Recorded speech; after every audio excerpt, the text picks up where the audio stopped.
It's always really exciting to see and hear and be a part of these conversations to see what's happening in digital technology, data, as we apply it to healthcare, and it transforms our experiences in that space. And in particular, the journey toward personalized healthcare. And again, digital technology, data, these are going to be key drivers. They are key drivers of the changes that we're seeing and the improvements that we're seeing in healthcare. However, I want to talk a little bit about the fact that when we talk about the journey toward precision healthcare or personalized healthcare, a lot of the things that are really the foundation to that and the starting point are really non-technical insights. And it's the need to really understand patients as people first, as human beings, and understanding what their life is like on a daily basis in order that we can apply the right technologies and innovations to meet their needs. And if we don't understand them on an individual basis, we're at risk of creating solutions that are really cool, but might not necessarily solve for their needs and their values and help them have that better health outcome. So again, I'm Amy West. I've been in the pharmaceutical industry for over 20 years now. I'm with Novo Nordisk. I've been there for 14 years.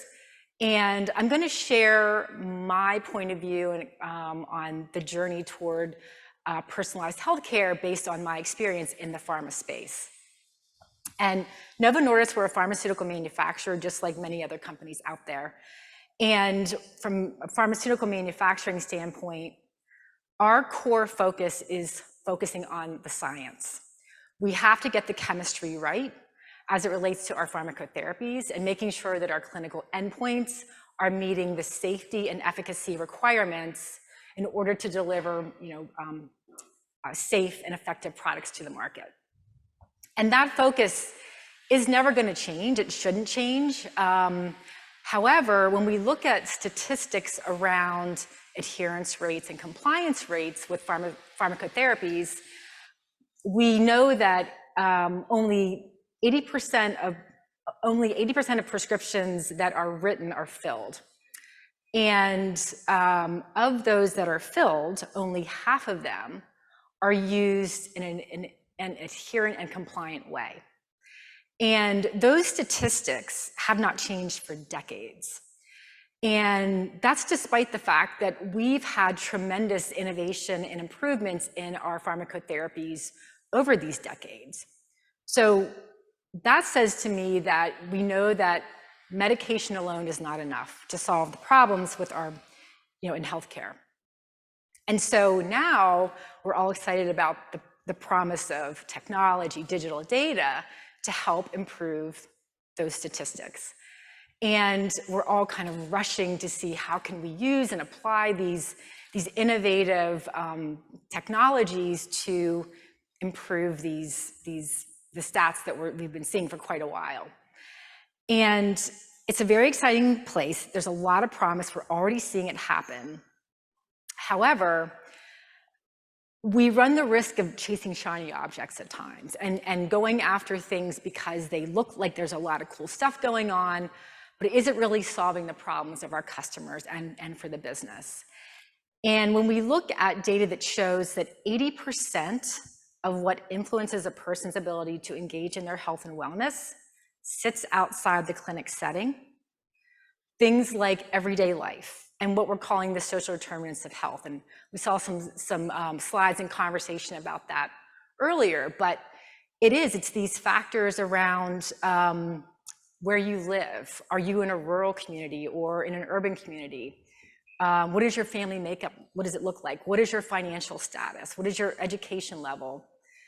Do you have access to healthy food and to transportation?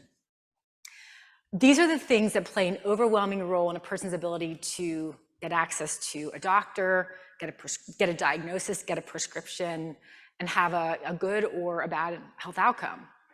And in pharma, we haven't really paid a lot of attention to that. And so it's like we've got to now really focus on combining the science with the technology with the human experience in order to get to a place where we're able to deliver that personalized healthcare.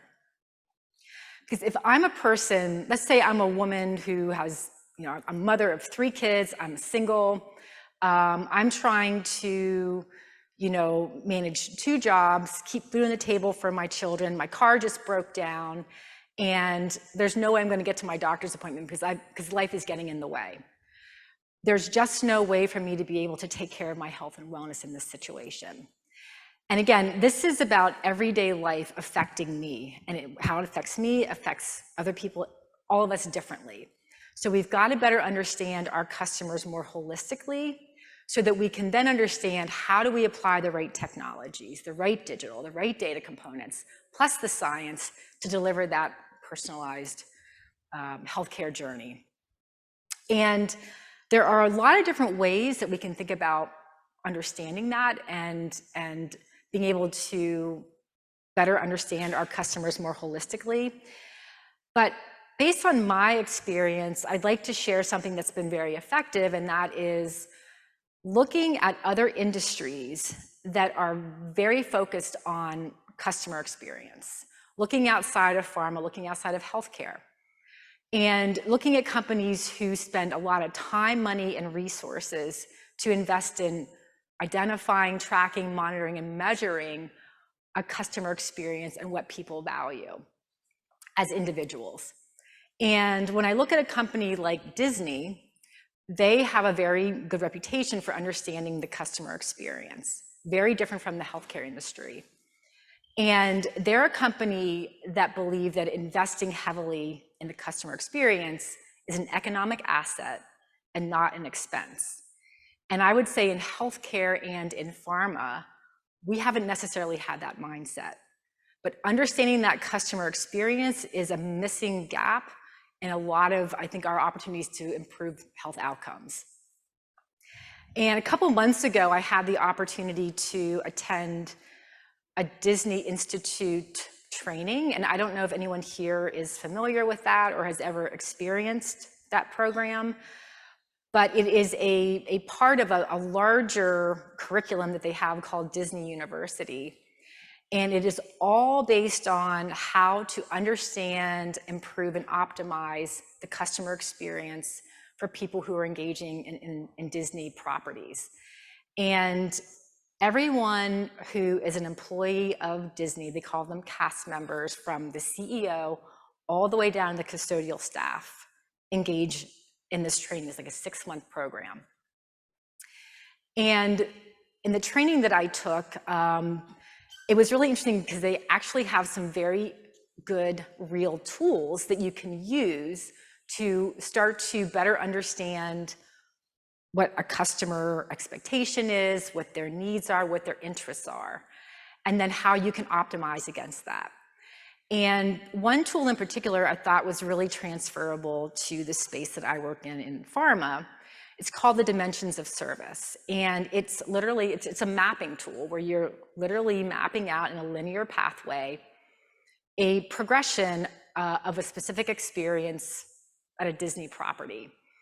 And if you were looking at maybe one of the theme parks, you would have a sort of a linear map with big circles identified that would represent obvious touch points. Things like getting to the park and parking your car, getting in at the entry point, getting into the park, then getting to different destinations that you're interested in, whether it's a ride or a restaurant or some other entertainment aspect. And they mark them with red, yellow, or green to indicate positive experience for green, negative experience for red, and yellow for neutral. And they plot these, but in addition to the obvious touch points, they start to look at what they call the micro moments. So what's happening before, between, and after you get to those big obvious touch points of engagement. And what does that mean? And what is that experience like? What is the person thinking, feeling, doing along the way? And how can they intervene in those places to make sure that every step along the way is a positive experience. Or if it's a negative experience, what can they be doing to make it better and improve it and turn it in from a red to a green? And from a pharma standpoint, we all have patient journeys or customer journey maps, very similar. And I would argue that we all probably have very similar maps in that we all have the big circles of obvious touch points: getting to a doctor, getting a diagnosis, getting a prescription, going to the pharmacy. We know these are obvious touch points, we know them, but what we don't know is what lies before, between, and after. And those are the areas where things like the social determinants of health, everyday living come into play. And that's the area that we need to get better about understanding, because if we don't understand the things that are either preventing or getting in the way of you to get to the next obvious touch point, we run the risk of not being able to move the needle on these statistics that we've seen over and over again that are leading to poor outcomes and poor quality of life. And so how do we dig into those micro moments? And to me, that's also where we have a huge opportunity to apply the technology, the digital, and the data to start to create more understanding of the individual along the way, along this continuum, and along this journey. And that is a great pathway to get us to a more personalized healthcare model for all of us who are in this, who are all of us, because we're all patients at some point in time. And so as you're attending the conference and thinking about the work that you're doing in your space, whether you're in the startup world or you're in the pharma space or in some other healthcare entity, think about, how can we better understand those micro moments before, between, and after, where we can apply our science, the technology, to create that individualized, optimized experience for our customers. And as we're moving forward in this space, it's going to be critically important that the science is not going to go away. The technology continues to emerge, but let's make sure that the solutions that we're providing are going to solve for a real problem and deliver real value for our customers. Otherwise, we run the risk of creating solutions that aren't really solving real problems for our customers. So that being said, I would like to close it out with a quote from Walt Disney, who had said, we're not going to design for ourselves, we're not going to build for ourselves. We know what the people want, we need to build for them. And so with that, I would argue that the journey to personalized healthcare requires a combination of the science, the technology, but also understanding the human experience to get that optimal outcome.